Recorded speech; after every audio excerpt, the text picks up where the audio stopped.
If you're going to be a genuine Christian, first of all, you must be saved. Second point, to be a genuine Christian, you must be surrendered. See, we got a lot of folks who are Christians who've accepted Jesus Christ. They've been born again. They've been changed. I know they don't do what they used to do. They don't drink liquor like they used to drink. They don't go places that they used to go. They have been changed, but yet they still have not surrendered. See, Jesus was surrendered completely to the will of God.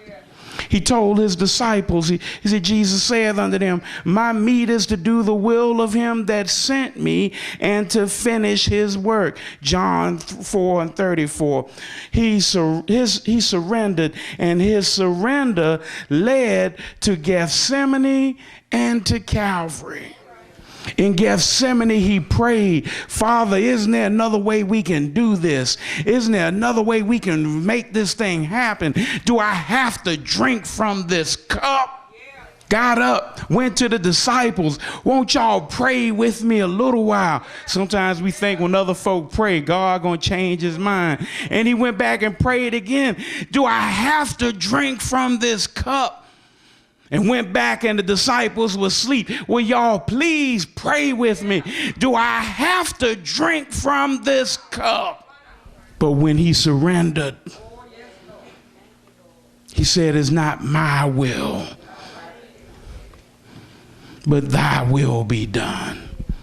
He needs folks who are going to surrender.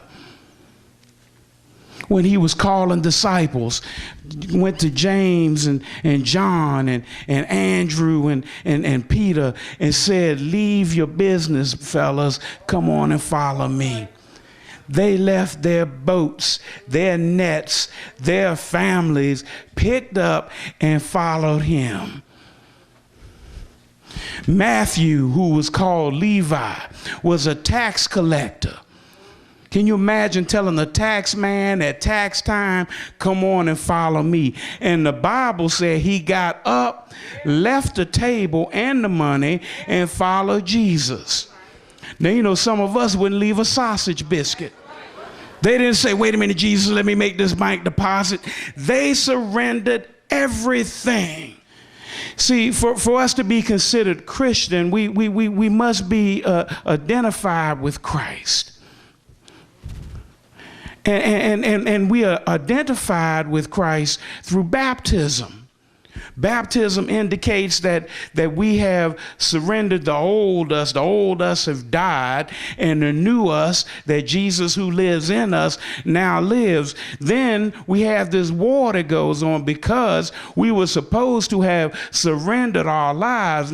Not my will, but thy will be done. And Paul said it best of all. He said, present yourselves as a living sacrifice, holy and acceptable unto God, which is your reasonable service. Only problem with a living sacrifice is that it keep crawling off the table. And that's our problem. We keep crawling off the table. Lord, I don't want to do that. Why I got to go visit the sick? Can't somebody else do that? Ms. Moss and them got it. Church need money. Well, I got stuff to do too.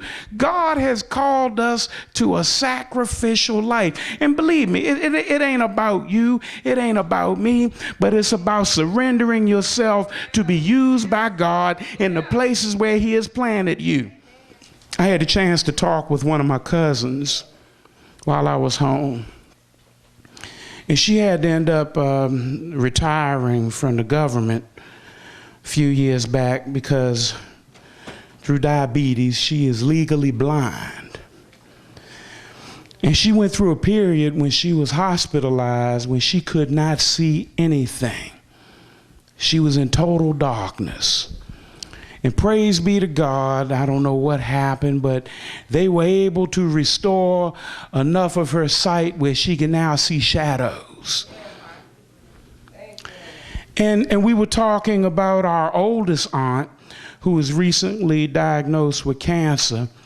And my cousin Portia told me, said, yeah, we went by to see Aunt Leona. And we just had a good visit with her, and it really lifted her spirits, because she was really depressed and down, and you know, she said, and I was glad that we could go over and just cheer her up. She said, because you know something, Kenny, when I was laid up in the hospital in darkness, not knowing what was going to happen next, she said, I appreciated every visit I got. Every time somebody came in, if they didn't stay long, I appreciated the fact that somebody was thinking about me. She said it cheered me up and it helped me get through it. And she said, you know what? She said, since the Lord brought me through that, my testimony is I will visit the sick. Not when I can get a ride, not when I feel like it. She said, but my testimony is that I will visit the sick, that I'm going to spread some joy, because I remember what it was like when I was laying there in darkness, when I was wondering what was going on next, and God had mercy on me. I will visit the sick. We got the shouting right there on the phone, and here my cousin can't drive. She needs somebody to take her, but she said, I will.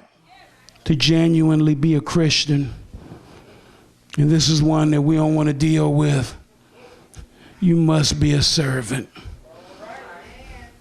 No, it's not about you, but it's about what you could do. You know, the disciples got it twisted. They were sitting at the Last Supper, and they were already mad at one another, because James and John's mama asked Jesus, when you get on up in your kingdom, can my boys sit on the left and on the right? And the other 10 got mad. What make them think they're going to sit on the left and on the right?